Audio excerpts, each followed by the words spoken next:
Fala galera, eu sou o J. Rolem, seja muito bem-vindo ao Dobradinha Cast. O Dobradinha Cast é o podcast de um homem só, braço do meu site de tiras Dobradinha Comics, que você pode conferir no endereço www.dobradinhacomics.com. Nesse episódio eu vou falar sobre como é um site de tiras. Eu não vou dar nenhum tutorial, nenhuma ferramenta assim de como se faz isso. É apenas um papo sobre como funcionam os sites, quais os passos normalmente os autores seguiram até o resultado final que você conhece nessas diversas páginas que tem por aí. Vamos começar?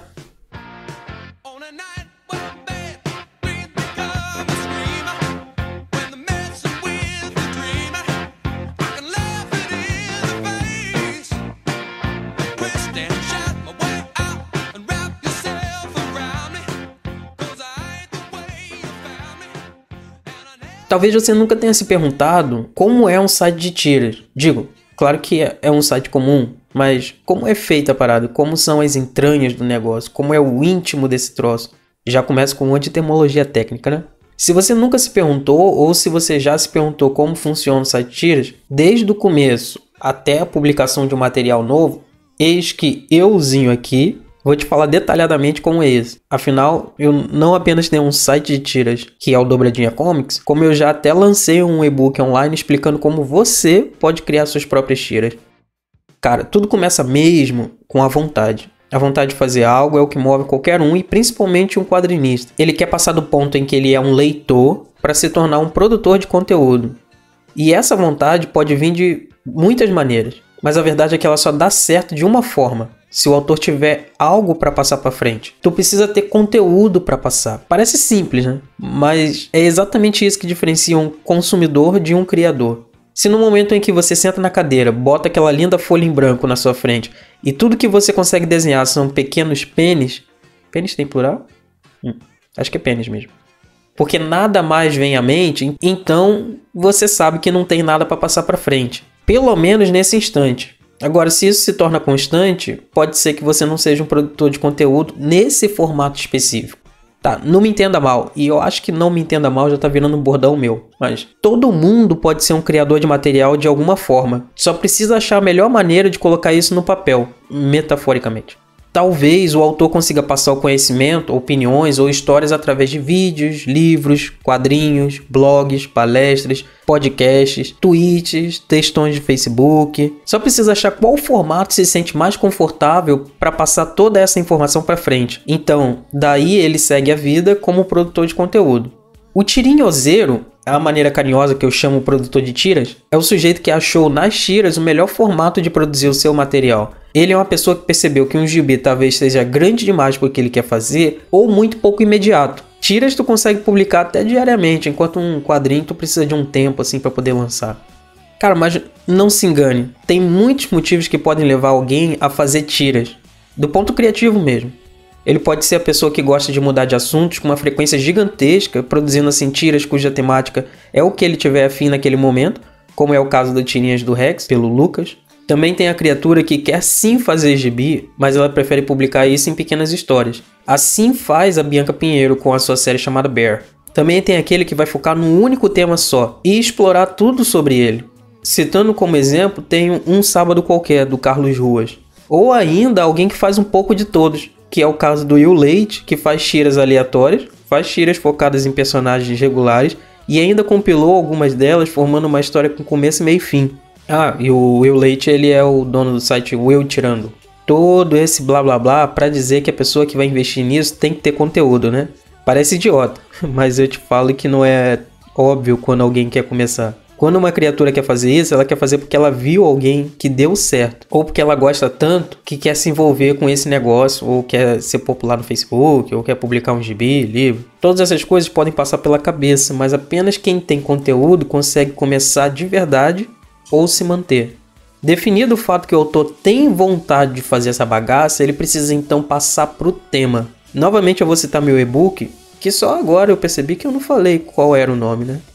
Ele se chama Aprenda a Criar Suas Próprias Tirinhas. O nome é meio autoexplicativo, mas é pra você não ter dúvida do conteúdo. Ah, e tu pode baixar ele no meu site, o dobradinhacomics.com. Só por curiosidade mesmo, ou caso você também queira ser alguém que faz tirinha. Seguindo em frente, o autor precisa agora achar um tema, ou não.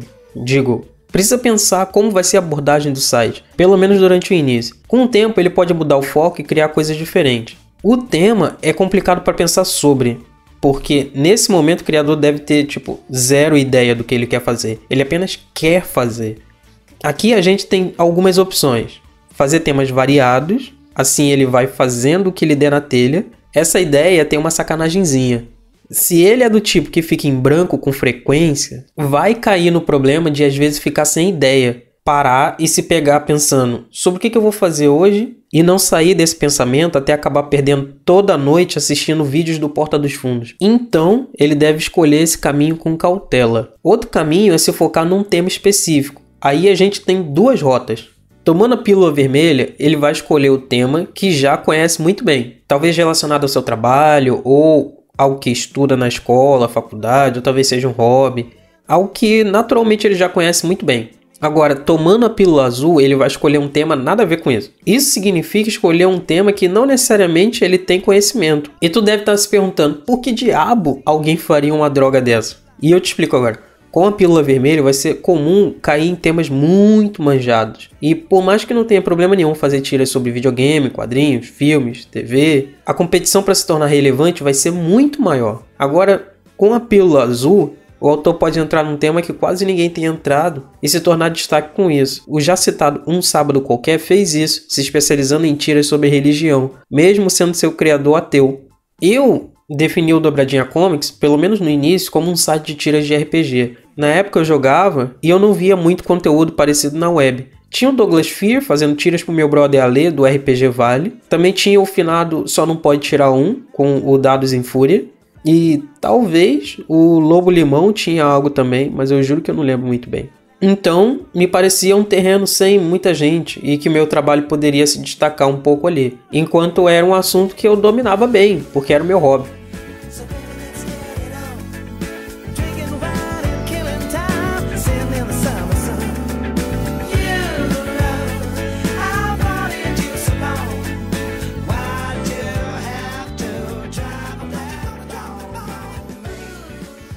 Tema definido, o criador vai pensar no tempo de publicação, no espaço entre as postagens. Talvez valha a pena pensar nisso ao mesmo tempo em que ele cria as tiras e os personagens.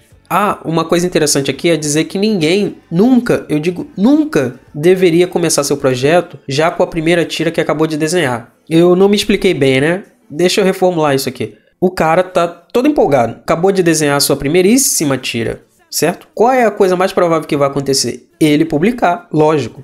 Ele quer que o mundo veja, não apenas a mãe dele. Só que isso é a pior coisa que alguém poderia fazer e eu te explico. A gente precisa primeiro saber quanto tempo vai gastar produzindo cada tira em média. Isso é importante pra caramba na hora de decidir a periodicidade.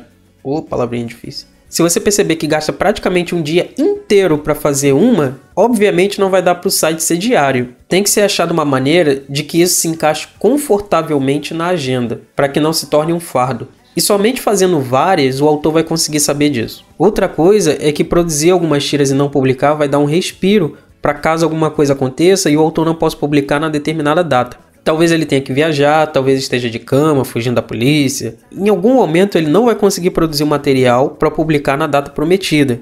É sempre bom ter uma reserva de publicação para manter no HD quando isso acontecer. Rimei sem querer.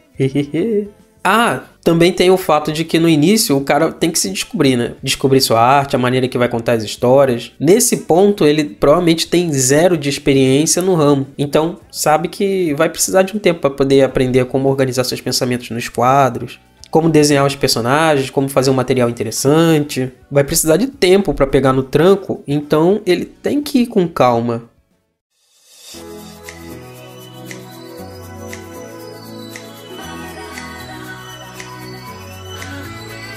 It's murder on the dance floor.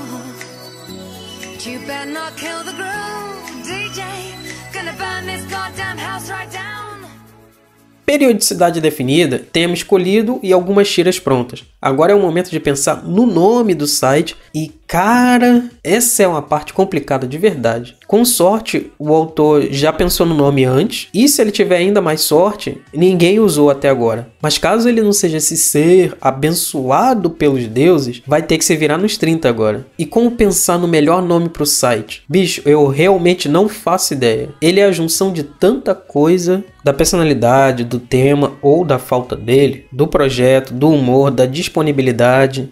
A melhor coisa que eu posso falar é, nem sempre esses sites têm nomes incríveis, porque os autores nem sempre se deram o trabalho de pensar muito nisso. Eles perceberam que um nome que fosse pelo menos apropriado seria o suficiente. Com sites como Peixe Aquático, Riotiras, que esse Riotiras é a abreviação do nome do autor, Will Tirano e tantos outros, tu percebe que nome maneiro mesmo de verdade, muitos deles não tem. Se o portal tem uma temática, alguns deles tentam se aproximar disso. Tipo a Nia fez com Como Eu Realmente. Caso contrário, o nome mais genérico é gerado. E com esse lance de tema, tem todo o problema da programação visual. Logotipo, cores a serem usadas, o site, fontes. Assim, ninguém vai ser crucificado por uma página se parecer amadora ou ter o domínio terminado em WordPress ou Blogspot. Se um portal está começando, nada mais ok do que isso. Talvez nem mesmo o site a série tenha, como é o caso do Bruno, do Eu no Mundo da Lua, que só se incomodou em publicar no Facebook. Eu acho que ele publica em outras redes sociais também, mas o Facebook é o carro-chefe dele.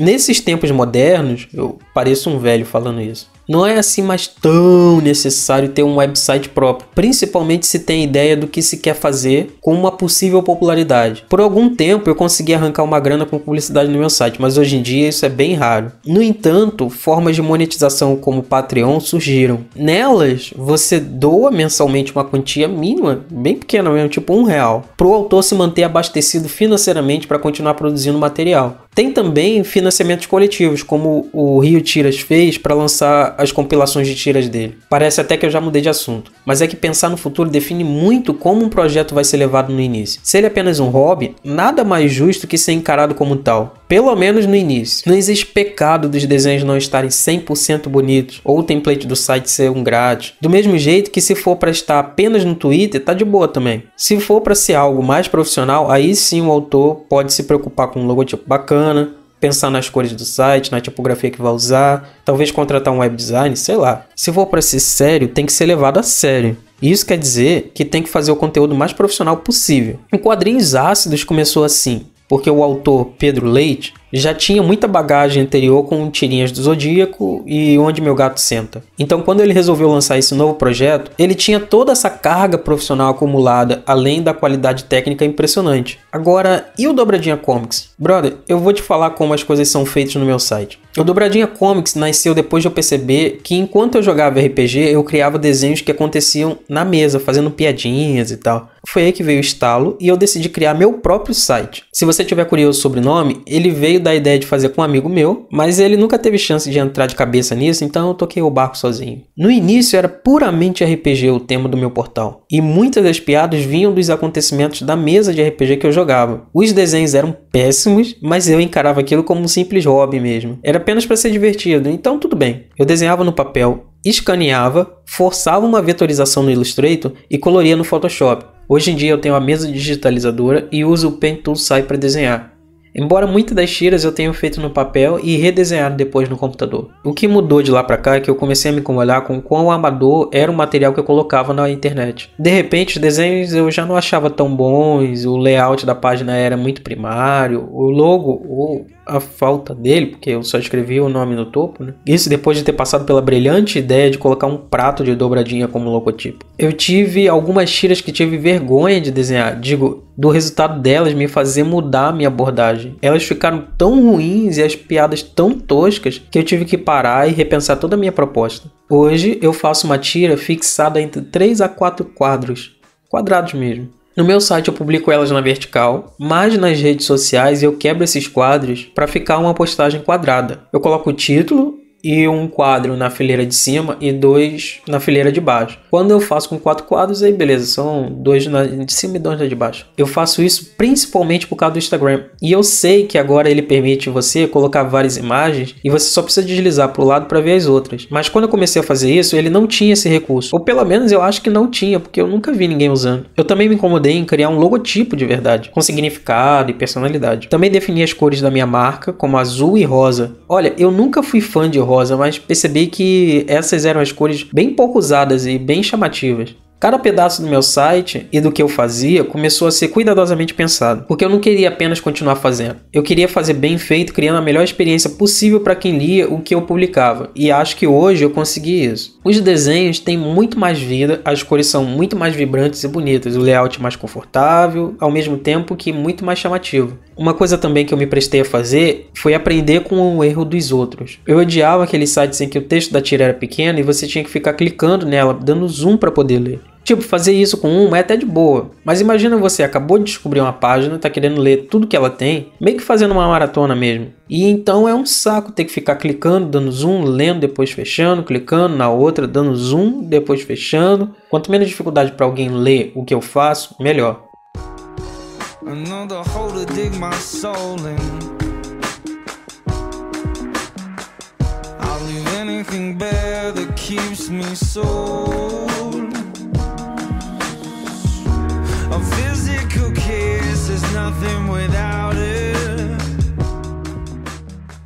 Bem, isso foi um resumão de como muitos sites de tiras funcionam, ou começaram, né? E como o meu próprio funciona. Eu não fui muito específico como determino o tamanho, como faço as ilustrações, nem sobre resoluções e essas coisas, porque eu não sei se é interessante. Caso você mesmo aí, acha que vale a pena um programa bem mais técnico sobre produção de tiras, eu faço. É só comentar nos comentários, isso parece meio redundante, né? Mas é só comentar aí que eu faço, eu prometo que eu faço. Bem, obrigado pela paciência e valeu!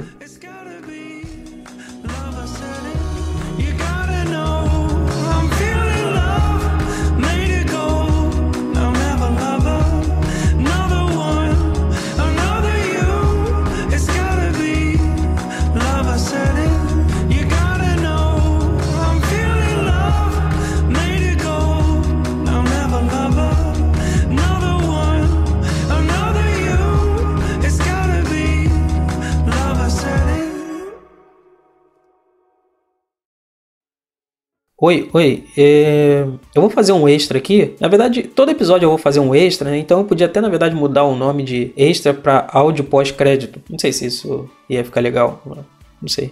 Então, eu vou pensar, talvez eu mude, talvez eu deixe como extra mesmo, mas eu não sei se você consegue reparar pela minha voz, mas eu tô resfriado e esse inverno tem sido esquisito, porque eu tenho passado o inverno inteiro resfriado, sabe? Eu não tenho nenhuma folga, eu tô o tempo todo assim com um problema na respiração, com espirrando, e de vez em quando eu tenho uma febre, de vez em quando eu tenho dor no corpo, mas tá complicado esse inverno, cara. Geralmente eu gosto do frio, eu gosto do inverno. Tudo bem que Rio de Janeiro não tem frio, né?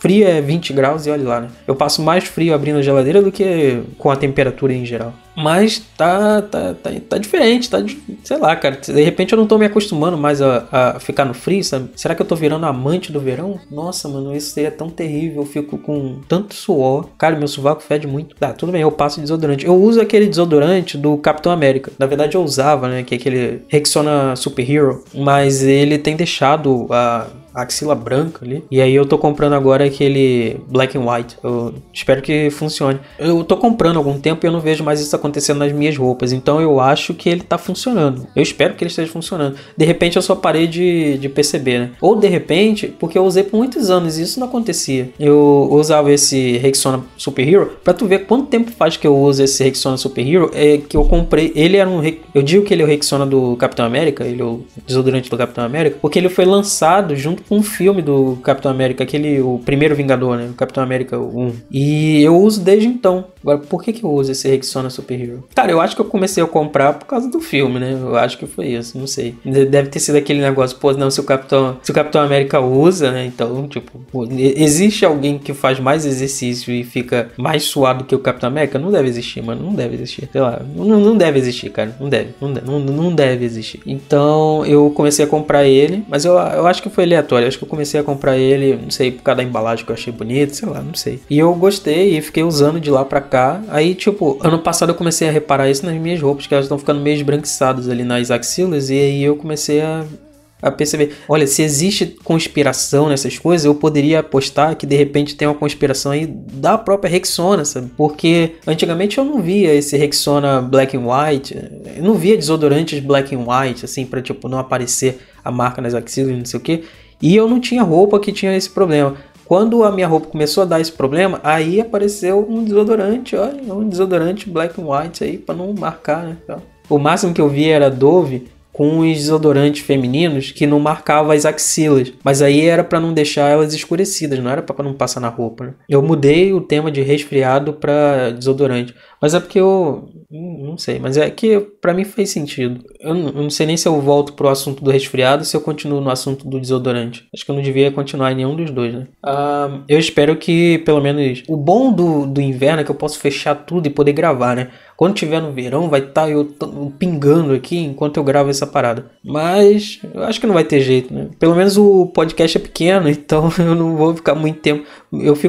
Eu começo a imaginar quão triste deve ser pro pessoal que... esse pessoal tem ar-condicionado. Eu também tenho ar-condicionado, só que ele faz um barulhão, sabe? E eu quero minimizar os sons que tem aqui no quarto de gravação. Então... eu não sei se eu vou ligar o ar-condicionado quando eu tiver que gravar. Eu acho que dá pra gravar um tempinho sem eu ligar o ar-condicionado e depois eu me enfio debaixo do chuveiro por uns 2 dias e aí, tipo, vai matar o calor que eu senti, né? Mas, não sei. Cara, mas eu acho que no verão não tem como. Eu acho que tem que ligar o ar-condicionado pra esse pessoal que grava. Principalmente esse tipo de podcast de papo. Não o meu, né? Porque o meu só tem eu, né? Eu bato papo com você, né? Mas você não responde, você é mal educado. E aí, tipo, não tem o que fazer, né? Eu continuo falando. Mas esse tipo de podcast que é de bate-papo, né? Que tem várias pessoas e tal. Esse pessoal aí leva, tipo, umas 3, 5 horas de gravação. Coitada da pessoa que edita, mano. Imagina editar 5 horas de gravação pra virar um programa de 1 hora. Nossa senhora. Esse pessoal acho que não tem o que fazer. Tem que ligar ar-condicionado. Porque, pô, não vai ficar 5 horas numa sala pingando de suor pra gravar só pra não sair ruído. Sai ruído mesmo, que se dane, tô nem aí, cara, pô, vai se ferrar, quem não quiser ouvir, não ouve também. Não que seja o meu caso, meu podcast tem uma duração pequenininha, eu não vou fazer isso, eu não vou fazer uma porcaria dessa. Vai ficar sem barulho mesmo, eu não vou ligar ar-condicionado, depois eu me viro aí, de repente, sei lá, até emagreço, dou uma esticada na silhueta, eu fico bonito, fitness. Eu vou ficar fitness gravando podcast, isso aí, claro, com certeza. Acho que o extra já foi muita coisa, eu literalmente tinha alguma coisa pra falar e eu mudei tanto de assunto que agora eu nem sei mais o que eu deveria falar. Então acho melhor eu terminar o extra aqui. Uma coisa que talvez eu não tenha explicado, porque na verdade só tem 2 episódios, é que o extra eu vou tentar sempre fazer ele com uma conversa mais livre, né? Literalmente assim, sem relação nenhuma ao tema, sem nada com nada, né? Só eu tentando jogar a conversa fora. Então não se espante que de repente ele tenha um diálogo mais truncado, né? Porque eu não tô pensando muito bem o que eu tô falando. Ou de repente ele não ter relativamente nada a ver com o tema, que é o caso desse extra aqui, que realmente eu comecei falando sobre resfriado, passei pra desodorante, depois falei sobre ar-condicionado, sovaco, não sei o que. E vai terminar aqui antes que qualquer coisa. E no extra passado eu falei sobre Street Fighter, a série. E é verdade, olha só, deixa eu comentar sobre isso rapidinho. Eu terminei de assistir o desenho animado do Street Fighter, né? E ele tá completinho no Netflix. Eu não sei em que momento você vai ouvir esse podcast. Talvez sejamos dominados pelos robôs. Se a gente foi dominado pelos robôs, talvez eles não tem motivo pra censurar Street Fighter. Eles vão censurar. Se a gente foi dominado pelos robôs, eles vão censurar os filmes do Exterminador do Futuro. Então, assim, corre atrás desses filmes do Exterminador do Futuro, porque ali está a verdade, entendeu? A gente tem que achar o John Connor. Mas deixa eu voltar pro Street Fighter aqui antes que eu me enrole todo. Eu tava com medo que de repente não tivesse a cena de luta do Ken com o Veiga. E, pô, tem sim. Ele tá completinho, vai até o finalzão mesmo. E engraçado que tá escrito lá 1 temporada, né? Eu não sabia se ele tinha cortes de temporadas ou não. Eu acho que ele foi feito até de repente chegar ao final. E curioso, né? Ele realmente tem uma progressão, né? Ele te caminha para um final, né? Às vezes esses casos assim, tipo, o cara vai produzindo, chega num ponto e fala assim, ó, vamos cancelar. Aí, tipo, dá um jeito meio abrupto de fechar tudo. Esse não, esse é tranquilo. Se bem também que Street Fighter não tem muita história, né, mano? É só um pretexto pra poder ter luta, né? Tem até uma cena interessante eu espero que isso não seja spoiler pra você. A Kami tá no hospital pra matar o pai da Chun-Li. E o que um assassino profissional faria numa situação dessa? Pegava uma arma e dava um tiro no velhote. Mas o que ela faz? Ela tem um crucifixo que quando ela puxa, fica um fio de não sei o que. Não faço ideia do que é aquele fio, mas é um fio muito resistente. Ela tem um fio e ela vai, tipo, terminar de matar o cara com aquele fio. Pelo amor de Deus, mano, é só pra poder, tipo, é só pra poder gerar uma luta com o discípulo do pai da Chun-Li, né? Porque, pô, não faz sentido, né? Só o cara vir com a arma. E tem um outro momento também que o Gaio tá subindo umas escadas em um outro cenário, né? Tem uns caras armados, ninguém dá um tiro ali, cara. Ninguém dá um tiro. Não existe um soldado armado que seja ameaçador. Só é ameaçador quem sabe lutar. Mas ele tá legal lá, tá tudo certinho. Assim, a animação eu acho muito boa ainda hoje. Mas os desenhos são feios, assim. Não é um negócio que eu recomendo pra todo mundo, assim. Você tem que estar, tipo, com muita boa vontade ali pra poder aceitar aquele negócio. Se você já assistiu quando passava no SBT, aí de boa, porque você vai relembrar a infância, nostalgia, ai meu Deus, que legal. Você vai ignorar todos os problemas, né? Não vai ser igual o caso que eu tive com o Samurai X, que eu fui assistir e achei uma decepção. O mangá é muito bom, o Samurai X. Eu prefiro ler o mangá. Até a imagem que o Netflix usa de divulgação é muito feia do Street Fighter 2. Mas assim, se você quer ter curiosidade e tal, beleza, vai em frente. É bacana, é divertido, Então, eu vou terminar por aqui. Valeu, até o próximo episódio.